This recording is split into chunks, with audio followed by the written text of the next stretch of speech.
This channel does not promote any violent, harmful, or illegal activities. All content provided by this channel is meant for an educational purpose only. আজকে বিভিন্ন জায়গায় যে ঘটনাগুলি ঘটছে এই ঘটনার জন্য দায়ী প্রশাসন যদি খুব বোল্ড স্টেপ নিতেন। আমার রাজ্যে যেমন মহরম হবে, এখানে যেমন কীর্তন হবে, আমার রাজ্যে মুসলমানরা আজান দেবেন, হিন্দুরা কীর্তন করবেন। আমার রাজ্যে যারা একে অপরের বিরোধিতা করে অশান্তি সৃষ্টি করবে, আইন তাদের পিছনে থাকবে। কিন্তু আজকে উনি বলছেন আমি তোমাদের সঙ্গে আছি, তার মানে প্রশ্রয় দেওয়া হলো। দুধের গাই বলে তিনি এই করেছেন। মাননীয় মুখ্যমন্ত্রী তিনি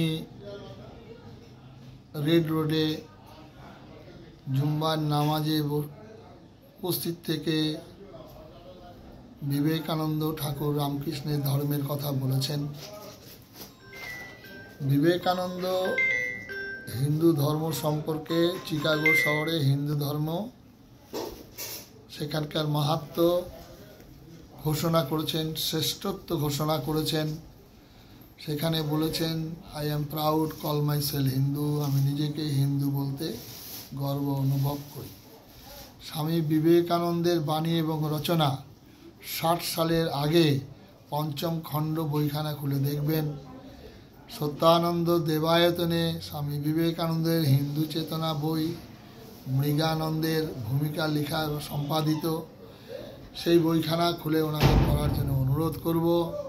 বিবেকানন্দ যখন আমরা একটা বাণী মুখস্থ রেখেছি যে বহুরূপে সম্মুখে তোমার ছাড়ি কোথা খুঁজিছ ঈশ্বর, জীবে প্রেম করে যেই জন সেই জন সেবিছে ঈশ্বর, এই বাণী বিবেকানন্দ যেমন বলেছেন, তেমনি আবার বিবেকানন্দ যখন একজন পাদ্রী সাহেব আমাদের হিন্দু ধর্ম সম্পর্কে নিন্দা করছিলেন, সমালোচনা করছিলেন, তখন বিবেকানন্দ তাকে হিন্দু ধর্মের মহত্ব, বৈশিষ্ট্য, তার বিশ্বজনীন আদর্শ তার কাছে ব্যাখ্যা করছিলেন। তিনি তা শোনেননি। তারপরেই বিবেকানন্দ জামার আস্তিমটা গুটালেন, গুটিয়ে বললেন if you want one more you want the sea, তুমি যে আমার ধর্ম সম্পর্কে নিন্দা করো, এক ঘুষিতে তোমাকে সমুদ্রজাত করব। এই বিবেকানন্দের বাণী তিনি গ্রহণ করবেন আশা করি।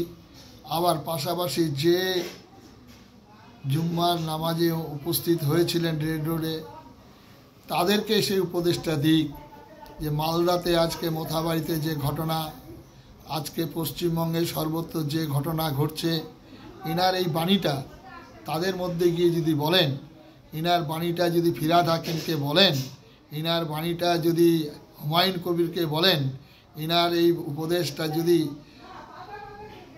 সিদ্দিকুল্লাহকে বলেন, তাহলে আমি নিঃসন্দেহে তাকে ধন্যবাদ জানাবো।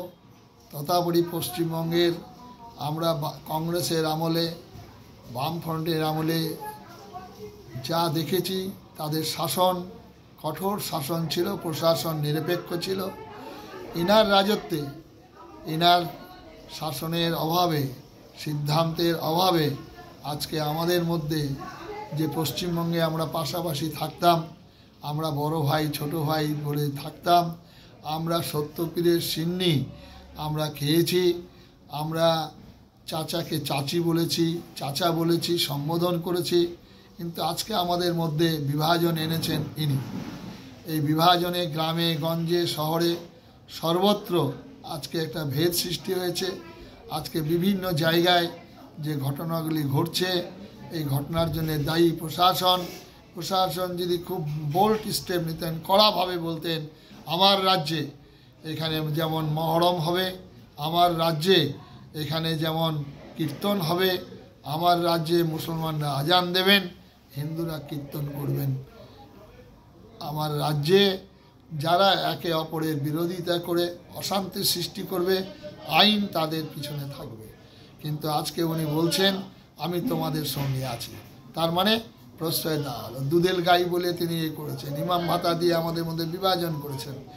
আমরা যে দেশে আছি, নানা ভাষা, নানা মত, নানা পরিধান, বিবিধের মাঝে দেখো মিলন মহান, আমরা এই দেশে থাকি। গান্ধীজি, আমাদের রবীন্দ্রনাথ ঠাকুর বলেছেন দিবে আর নিবে, মিলাবে আর মিলিবে, যাবে না ফিরে এই ভারতের মহামানবের সাগর তীরে, এই সেই ভারতবর্ষ। তো ওনার কি এই রাজ্যে থাকার অধিকার নেই, মানে যে উনি কথা বলছেন? বাংলাদেশ ওনার অধিকার, সেটা দেশের মানুষ বুঝবেন, দেশের মানুষ সেটাকে নির্বাচন করবেন। দেশের মানুষ, জনসাধারণ, বিশেষ করে বাঙালি, তার চিন্তা ভাবনা করবেন। বাংলাদেশের যে অবস্থা ঘটেছে, সেখানকার ঘুঁটো পুড়ছে আর পশ্চিমবঙ্গে গোবর হাসছে। আজকে কিছুদিন সরস্বতী পুজো, আজকে দুর্গা পূজা, বিভিন্ন উৎসব। তিনি যে কথাটি বলেছিলেন, ধর্ম যার যার, উৎসব সবার, সেটাই যদি হয়ে থাকে, তাহলে অন্যের উৎসবে, অন্যের ধর্মে বাধাপ্রাপ্ত হচ্ছে, মার খাচ্ছে। দেগঙ্গার ঘটনা, কালিয়াচকের ঘটনা, মোথাবাড়ির ঘটনা চোখে আঙুল দিয়ে দেখিয়ে দিচ্ছে। আরেকটি